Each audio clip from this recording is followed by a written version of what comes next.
Hello and welcome to GeoSnippits. I'm HeadHardHat. In the next few minutes we're going to teach you some interesting tidbits about geocaching. Today we're going to investigate puzzle or mystery caches. So let's jump into the Cache Mobile and start this three-part series. What it deals with, the first part 1 and part 2, are geocaches that are traditional. In other words, the coordinates are known. All we have to do is find the caches themselves. Inside those two caches are 1 and 2 parts of the coordinates to get to part 3. Let's get on our way. We're at the first part of the puzzle cache series, I guess you can call it, of 3. This is in a little, what used to be a park. There's a little pond behind here. The coordinates show that the cache is somewhere over this way. We're going to take a little walk and see if we can find it. And this will get us our first set of coordinates to the secret puzzle cache number 3. Okay, we're at cache number 1 area. Ground 0 is somewhere near here. I'm going to walk over these rocks. It's a type of a small pond, wooded area next to a complex. Alright, we're going to walk over this way. Sorry for all the shaking here. Now, I think this would be where the cache is. We're near ground 0, and the clue says don't get stumped.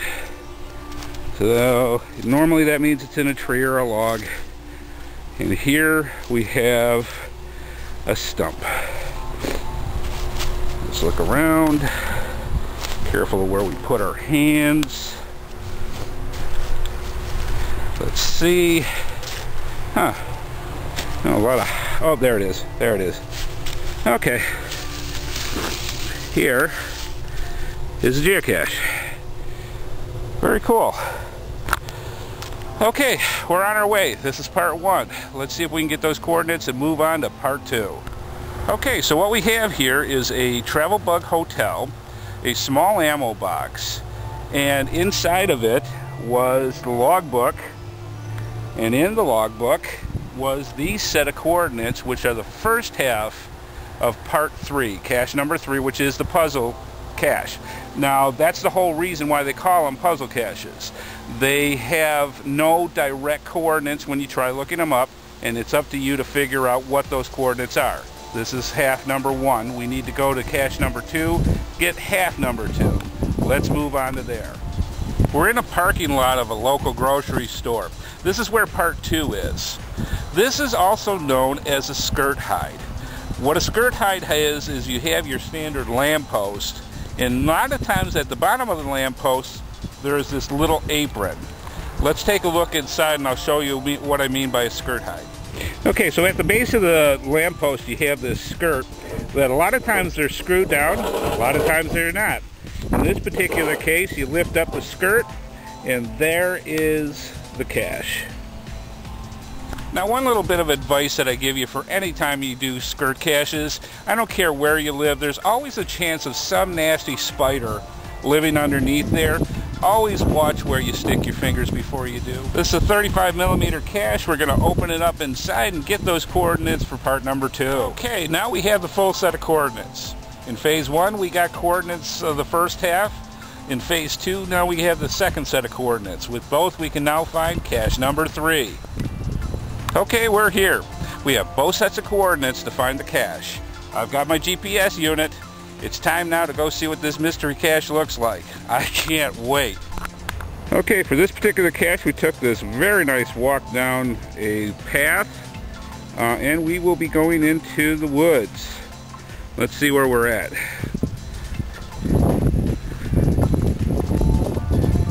You always have to be careful in North Carolina.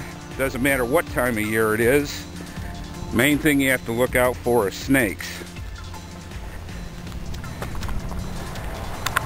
In the Piedmont, where I am currently, there's only a couple of snakes you really have to watch out for. The biggest one is the copperhead.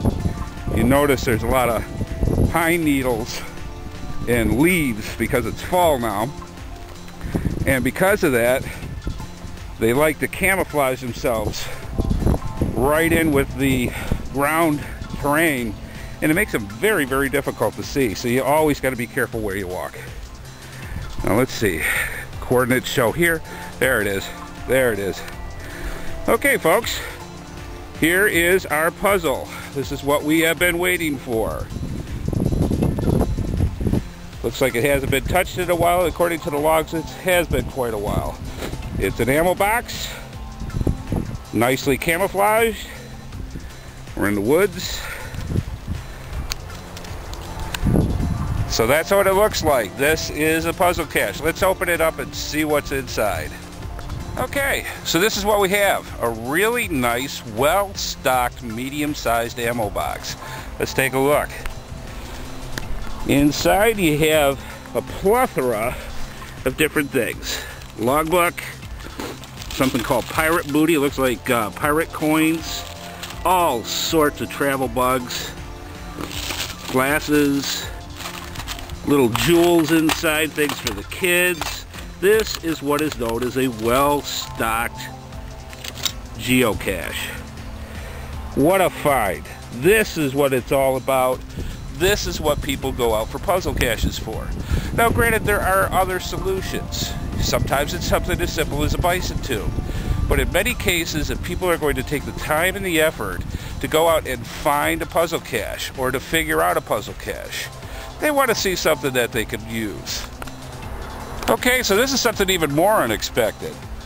There's actually a decipher code in here that you need to go to find a fifth phase, which means there's a fourth and a fifth part to this puzzle cache. This one uses a decipher, which means you need to use some type of decoder ring or decoder code to figure out. We'll save that for another episode, but we'll put this in my pocket and we'll get into that some other time. And now for things you should know.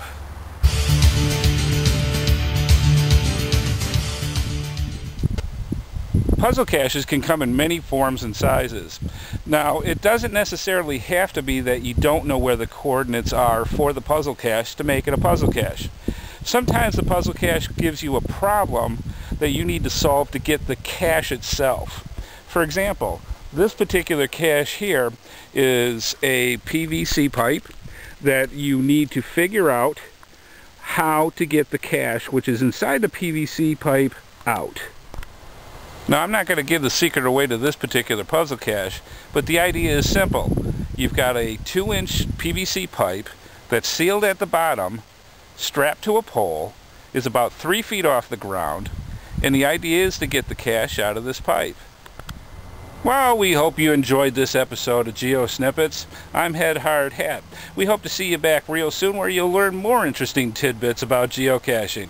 We'll see you out on the trail. Have a great one, folks. Bye-bye.